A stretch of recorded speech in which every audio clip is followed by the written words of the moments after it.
নারায়ণগঞ্জের চানবাড়ি উত্তর চাষারায় অবস্থিত প্রকৃতি টিম্বার অ্যান্ড ইন্ডাস্ট্রিজে বুধবার অত্যন্ত শান্তিপূর্ণ ও উৎসবমুখর পরিবেশে পালিত হয়েছে শ্রী শ্রী বিশ্বকর্মা পূজা। স্থাপত্য, শিল্প, সৃষ্টি ও নির্মাণের দেবতা হিসেবে পরিচিত বিশ্বকর্মার আরাধনায় মেতে ওঠেন সকলে। দেশের অন্যান্য স্থানের মতো এই মণ্ডপেও শিল্প ও কলকারখানার সঙ্গে যুক্ত ভক্তরা নানা আয়োজনে অংশ নেন।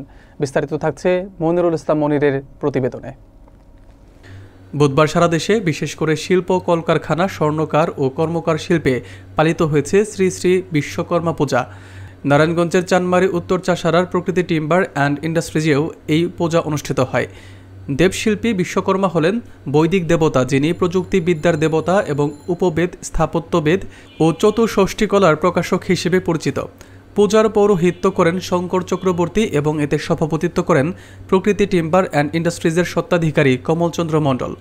এই আয়োজনে ফতুল্লা ইউনিয়ন বিএনপির নেতা এহসানুল কবির টিপু, নারায়ণগঞ্জ জজ আদালতের APP advocate Shahidul Islam Titu, Narayanganj journalist ইউনিটির সদস্য সচিব এস.এম.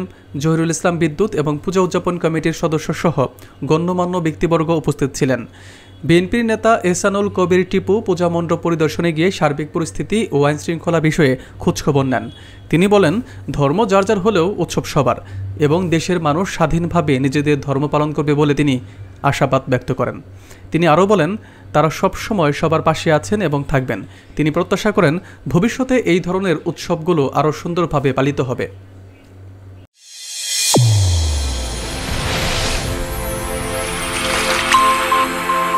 চ্যানেল A1 হৃদয়ের স্পন্দন।